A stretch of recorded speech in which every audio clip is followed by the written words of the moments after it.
Hello mwana michezo, karibu katika channel yetu ya Michezo Live. Usisahau kusubscribe, kulike, kucomment na kushare na marafiki ili waweze kupata habari zinazohusu michezo.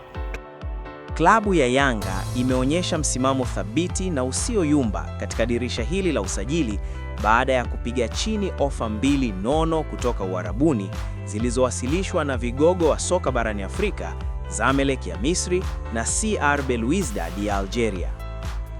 Vilabu hivyo viwili vilikuwa vikihitaji kwa dhati huduma ya golikipa namba 1 wa Yanga, Djigui Diarra, miaka 30, ambaye amekuwa gumzo kubwa baada ya kuonyesha kiwango cha juu sana kwenye michuano ya AFCON, akithibitisha kuwa ni mmoja wa makipa bora barani Afrika kwa sasa. Taarifa zinaeleza kuwa ofa hizo zilifikishwa rasmi mezani kwa uongozi wa Yanga, zikionyesha nia kubwa ya kumng'oa Diarra ndani ya dirisha hili la usajili. Hata hivyo, jibu la Yanga lilikuwa fupi, kali na lisiloacha mjadala wowote.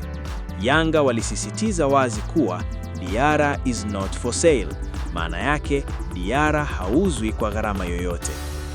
Uongozi wa Yanga unaamini kuwa Diarra ni nguzo muhimu katika mipango ya timu kwa msimu huu, hususan kwenye michuano ya kimataifa na ya ndani, hivyo hauko tayari kusikia chochote zaidi ya kumuona akiendelea kulinda lango la wananchi. Kwa msimamo huo, Yanga imetuma ujumbe mzito kwa wapinzani wao barani Afrika kwamba hawapo tayari kuvuruga kikosi chao hata kama ni kwa ofa kubwa kiasi gani.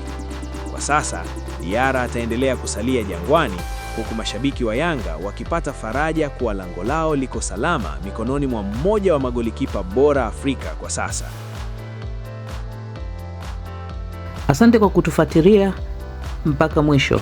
Usisahau kusubscribe na kuacha maoni yako. Ikiwa umependa channel hii, acha maoni yako hapo, share na marafiki.